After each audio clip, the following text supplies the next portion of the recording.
اعوذ باللہ من الشیطان الرجیم بسم اللہ الرحمن الرحیم یا ایھا الذین آمنوا ان کثیرا من الاحبار والرہبان لیأکلون اموال الناس بالباطل ویصدون عن سبیل اللہ والذین یکنزون الذہب والفضة ولا ينفقونها فی سبیل اللہ فبشرہم بعذاب علیم۔ اس آیت مبارکہ کے بارے میں یہ نوٹ کر لیجئے کہ اس آیت کے حوالے سے حضرت ابو ذر غفاری رضی اللہ تعالیٰ عنہ کی رائے قائم ہو گئی تھی کہ سونا اور چاندی اپنے پاس رکھنا مطلقاً حرام ہے۔ جو لوگ کہ سونا اور چاندی اپنے پاس رکھتے ہیں، جمع کرتے ہیں، گاڑتے ہیں، ان کو کنز بناتے ہیں، خزانہ بناتے ہیں، اس کے لیے تو یہ رائے اگرچہ ان کی صحیح نہیں تھی، اس لیے کہ جو دین کا عام قانون ہے وہ یہ ہے کہ انسان حلال ذریعے سے کمائے، اس میں سے جو وہ خرچ کرے اللہ کی راہ میں وہ ٹھیک ہے، اس کو اس کا اجر ملے گا۔ اگر وہ کچھ رکھتا ہے اپنے پاس تو وہ حرام نہیں ہے، بلکہ پھر یہ کہ وہ اس کی اولاد کو منتقل ہو جائے گا، قانون وراثت ہوگا۔ اگر اپنے پاس کچھ رکھنا ہی نہ ہو تو پھر وراثت کس چیز میں ہوگی؟ اس لیے قانون تو وہی ہے، البتہ یہ ہے کہ وہ جو کہا گیا ہے کہ اللہ کی راہ میں خرچ کرو، خرچ کرو، خرچ کرو، کتنا کرو، قل العفو، تو یہ ایک روحانی تعلیم ہے، اخلاقی تعلیم ہے کہ جمع نہ کرو، اللہ کی راہ میں خرچ کر دو۔ البتہ جو مال بھی آپ نے جمع کیا ہے، آپ نے حلال ذریعے سے کمایا تھا اور اس کی زکوٰۃ بھی آپ نے ادا کر دی ہے، تو وہ مال آپ اپنے پاس رکھ سکتے ہیں، خواہ وہ سونے اور چاندی کی شکل میں ہو۔ چنانچہ اسی پر پھر فیصلہ ہوا حضرت عثمان کے زمانے میں، اور چونکہ حضرت ابو ذر غفاری اس پر اڑے ہوئے تھے اور اس سے ایک فتنہ پیدا ہو رہا تھا مسلمانوں کے اندر، ایک اختلاف، تو پھر حضرت ابو ذر غفاری کو حضرت عثمان نے حکم دے دیا تھا کہ وہ مدینے سے باہر چلے جائیں۔ وہ پھر ایک صحرا میں کسی جگہ پر کٹیا ڈال کر رہتے تھے۔ میرے نزدیک اس آیت کا اصل محل اور مقام جو ہے اس کو سمجھنا چاہیے، اور وہ ہے ان لوگوں سے متعلق ہے یہ مسئلہ جو دین کا کام کرتے ہیں، احبار ہیں، رہبان ہیں۔ یہ لوگ اپنا وقت، اپنی صلاحیتیں، اپنی قوتیں لگاتے ہیں دین کے لیے۔ عام لوگوں کا معاملہ اور ہے، وہ کاروبار کر رہے ہیں، کوئی پروفیشن ہے، کوئی اپنا اور بزنس ہے، اس کے حوالے سے ان کے پاس آمدنی ہو رہی ہے۔ انہیں جو بھی آمدنی ہو رہی ہے وہ اللہ کے دین کی وجہ سے ہو رہی ہے۔ یہ اپنے پاس اگر رکھتے ہیں اور اپنا جائیدادیں بناتے ہیں اور دولت بناتے ہیں اور اپنے لیے پھر وہ اپنی نسلوں کے لیے اس کو وراثت میں منتقل کرتے ہیں، تو ان کے اوپر یہ آیت بعین ہی انہی الفاظ میں اس کا انطباق ہوگا، اس لیے کہ یہ سارا معاملہ احبار اور رہبان کے حوالے سے ہو رہا ہے۔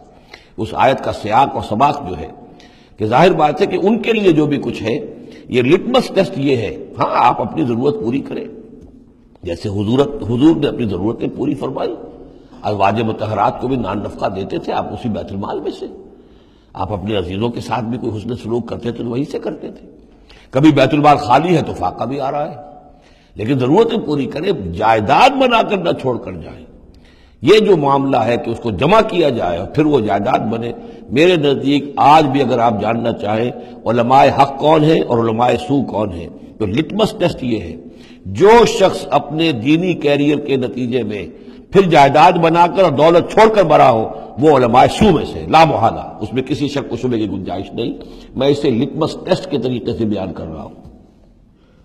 یوم یحمى علیہا فی نار جہنم فتکوی بہا جباہہم وجنوبہم، جس دن کہ ان کو تپایا جائے گا اس سونے اور چاندی کو جہنم کی آگ میں، اور پھر داغے جائیں گے ان سے ان کے پیشانیاں بھی اور ان کی پسلیاں بھی اور ان کی پیٹھیں بھی۔ ھذا ما کنزتم لانفسکم، یہ ہے وہ جو تم نے اپنے لیے جمع کیا تھا، لانفسکم فذوقوا ما کنتم تکنزون، تو اب مزہ چکھو اپنے اس کنز کا۔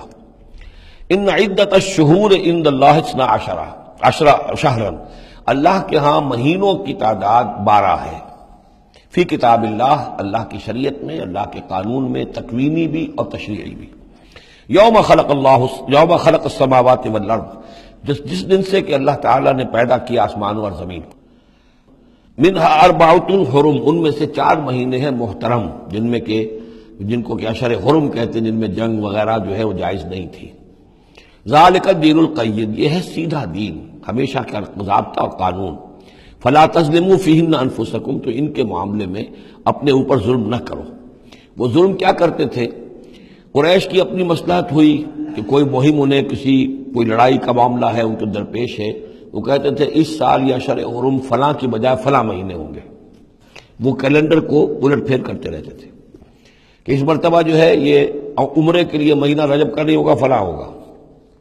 اس حوالے سے وہ کیلنڈر جو تھا ڈسٹربڈ تھا، لیکن ہوا ایسا ہے قدرت خداوندی سے کہ جس سال آپ نے آخری حج کیا ہے، حجۃ الوداع، تو اس سال وہ ساری جو غلطیاں ہوتی ہیں اس کے بعد وہ جو اس کا مجموعی اور آخری نتیجہ یہ تھا کہ صحیح جگہ پر وہ کیلنڈر آ گیا تھا۔